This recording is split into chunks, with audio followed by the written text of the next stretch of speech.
If there's one thing we can all be most certain of, it's that every single year brings change. And for a business owner, that's often really difficult because we want to just set the processes and then repeat. But if it was that easy, everyone would do it. Building a business brings change every single year. And that means that every year we have to look at what's working, what's not, what trends are coming, what the economy's doing, and how we're going to strategize against it to make sure that we're scaling every single year. Over the last 17 years, my wedding business has thrived through both the Great Recession of 2008 and through COVID of 2020, and we've grossed over $6 million in revenue. So I know a thing or two about strategizing through all kinds of different economies. Okay, so the first trend that we're seeing is that Gen Z is fully 100% in our buying marketplace. Generation Z are people that were born between 1997 and 2012. So the oldest of them is almost 30 years old, which feels absolutely crazy to say, you guys.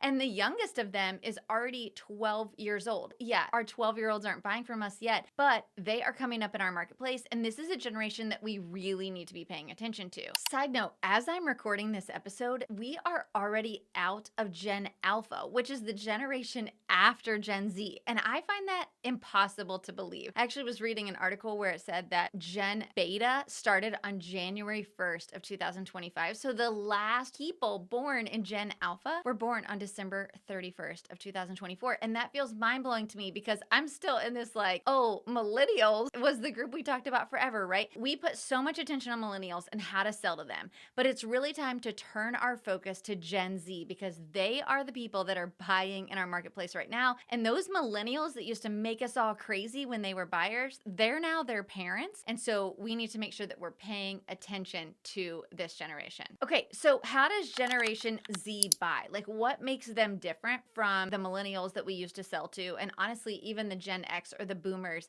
that have been in our marketplace before. The statistics we're using today are all from the Not Worldwide's 2025 Trends Report. And so if you want to learn more about that, we'll link it in the show notes so that you have it and you can take a look yourself. But these statistics are super, super interesting to read through. So this one says Gen Z continues to pave the way for the golden era of marriage, which I think is really interesting because so many people are saying marriage is dead, people aren't going to get married anymore, that, they're just going to live together. And listen, I definitely think that that's coming to be more of a thing than it was like in our parents' generation. But what we're actually seeing is a trend back towards marriage from the millennial generation. A lot of our millennial friends decided not to get married. They lived together for long amounts of time and they never actually went through with the nuptials.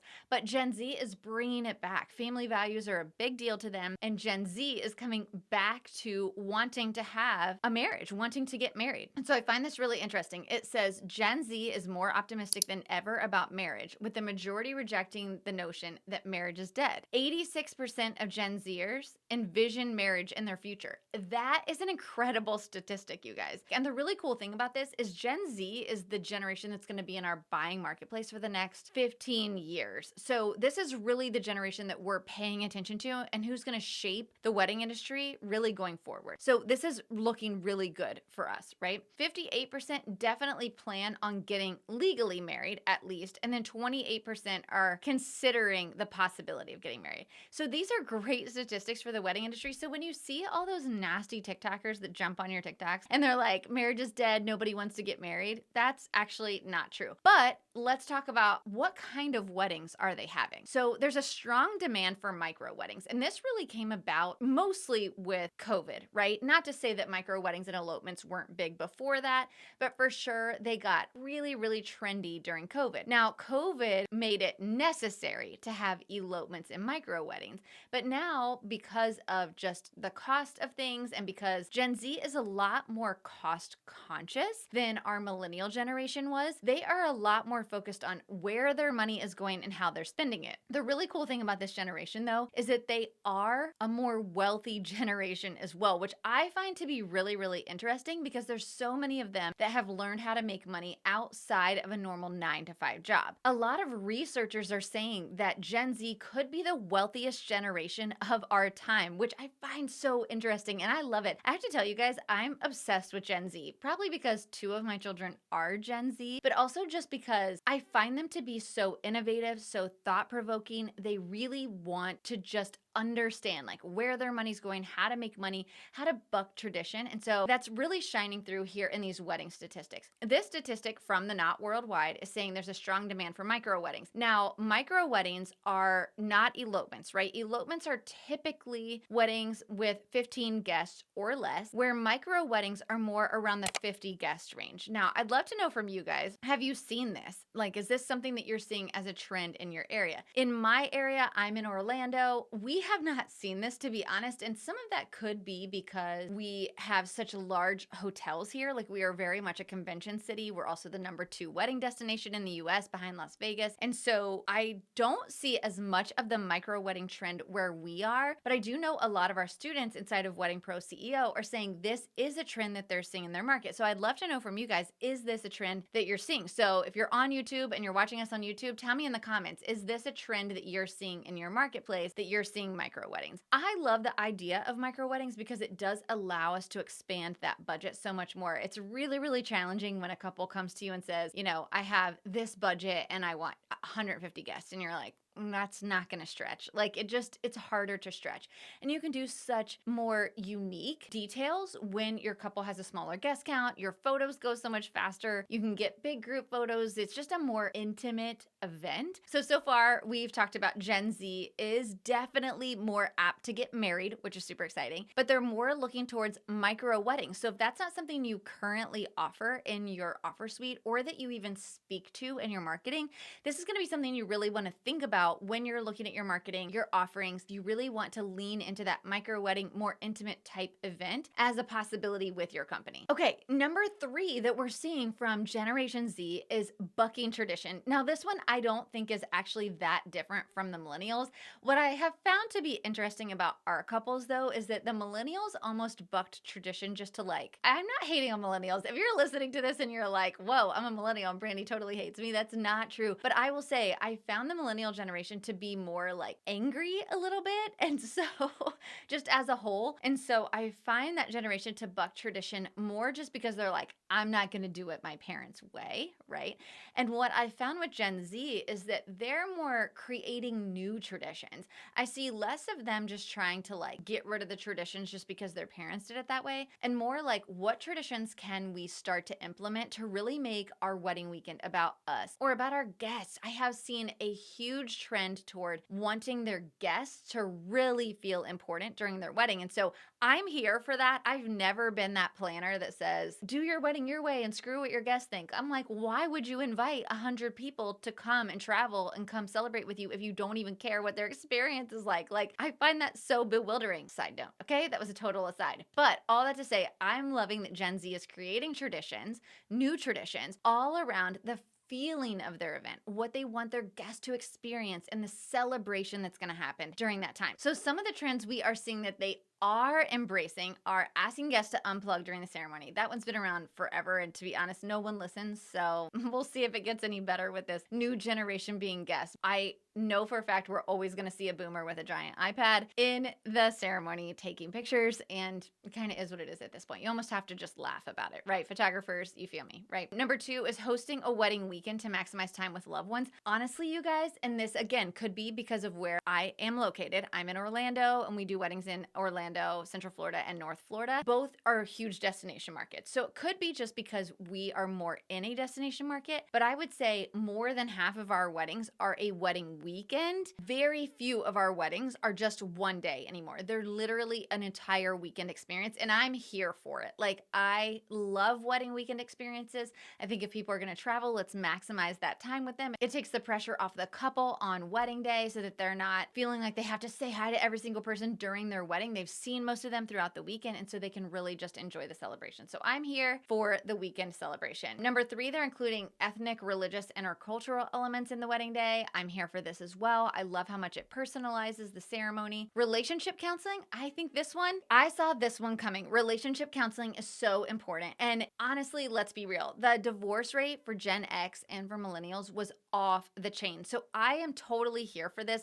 I see Gen Z really making a turn towards more family values. values. They want to set a solid foundation from the beginning, and they know that to do that, it's gonna take work. And so I'm here for the relationship counseling. Number 5 is eco-friendly or sustainable options into the wedding. I don't know if I buy this one. I feel like this has been on the trends list for like the last decade, and honestly, I think one wedding a year for us actually cares about including eco-friendly or sustainable options in their wedding. I think a lot of our couples want to, and then they're kind of like, it's expensive, maybe not. So we'll see if this one actually comes to fruition. I'm not sure that it will. Combined bachelor-bachelorette celebrations, again, I do see this being a trend. And I think it goes back to points 3 and 4, which is that they are doing relationship counseling. They're including religious ceremonies or ethnic ceremonies in their ceremony. And I think all of it comes back to building that firm foundation. So why are we going to have these crazy bachelor-bachelorette celebrations where you're kind of like sowing your last oats? No, instead they're having combined celebrations. I do see that they're a lot more elaborate though. They're like trips, having these couples trips to really celebrate them as a couple before they get married. I have been seeing as a trend. Number 7, planning your wedding around a specific holiday or event. I hope this one does not come to fruition. I'm not gonna lie. The weddings that happen at like Easter, Christmas, Thanksgiving weekend, New Year's Eve. Listen, it sounds super fun, but all of your guests now have to make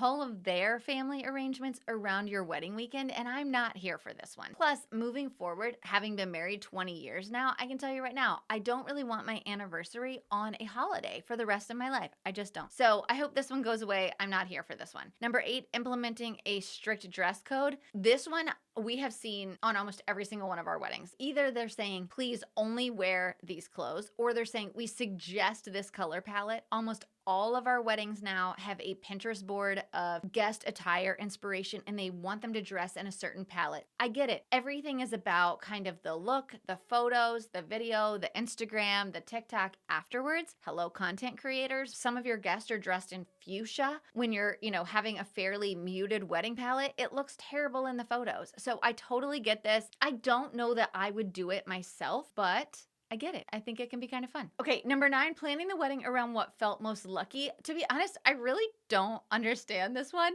but we're going to just say it means that the couples were superstitious. They planned it around superstitions, I guess. I really don't even understand what this one means. So we'll have to reach out to the knot and figure out what that means. And number 10 is financial coaching. So I think that this one's really interesting.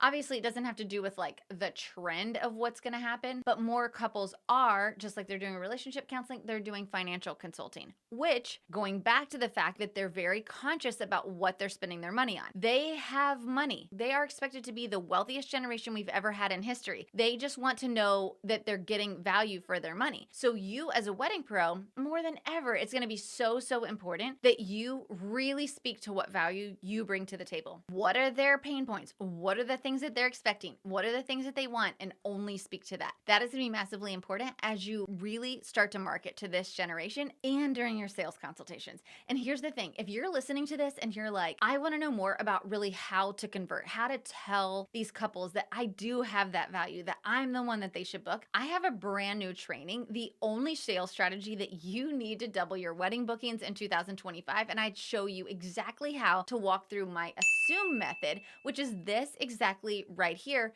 helping your couples to see the value in your service and speak only to their pain points. You can grab that training completely for free by just heading over to weddingproceo.com/free training. You can just put your name and email address in there, and right away you're going to get delivered that free training. And get this, it's only like 15 minutes long. You can hear me speak exactly how we speak to our couples and how we close those sales every single time. Head over to weddingproceo.com/free training and grab that training. Okay, let's head into point number 4, which is the top cultural wedding influences of 2025. These are hysterical. You guys have to listen to these. Okay, so the number 1 is old money aesthetic, which I was like, old money aesthetic. Okay, I mean, I kind of buy that, right? That just kind of means like high-end luxury, or like one of the other ones that they put on here, number 5, was quiet luxury. I've heard a lot of people describe their wedding as quiet luxury. I actually describe my house as quiet luxury. Like, I want it to feel luxury, but I don't want it to be wow or over the top or like sparkly. I want it to be like comfortable, right? So Old Money aesthetic, I think, is similar to quiet luxury. So we're going to go with that. A couple of the other ones that they said were celebrity weddings. I think that's always the case, right? Though I feel like most celebrities are divorced 6 months later. So I don't know that I would go by their wedding. Number 3, Taylor Swift. This one was kind of funny, but I get it because she writes so many love songs, but most of them break up. So are we really like planning our wedding aesthetic around like Taylor Swift? I'm not really sure, but I do hear her songs being used a lot in weddings, right? I don't know about friendship bracelets at a wedding, but maybe. Number 4 was cottagecore. This one was so funny. Like, I'm dying. Somebody that is going to do a cottagecore wedding, please tag me in it when you post it because I have to see what this means. Like, I don't understand cottagecore. Okay, number 5 we already talked about was quiet luxury. Number 6, demure and mindful. Okay, demure was totally a trend in 2024. I can see that. Number 7, TikTok dances. Like, TikTok dances are going to shape the wedding trends. Maybe they are. I think that's bizarre a little bit, but I'm not the marrying age, right? So maybe TikTok dances will shape it. I do see obviously like bridesmaids doing like a TikTok trend as like a surprise, maybe. I don't know, but that one's a little bit weird to me. All of these are weird. Okay. All of these are weird. There's only 2 in here that I agree with, which is Old Money aesthetic and quiet luxury. So you can see where I stand on this, right? Number 8 is Western. I don't think I understand that at all. I don't even know where that's coming from or who is planning Western wedding. I don't know. Anyway, number 9, Sabrina Carpenter. Anyway, and number 10, Chapel Roan.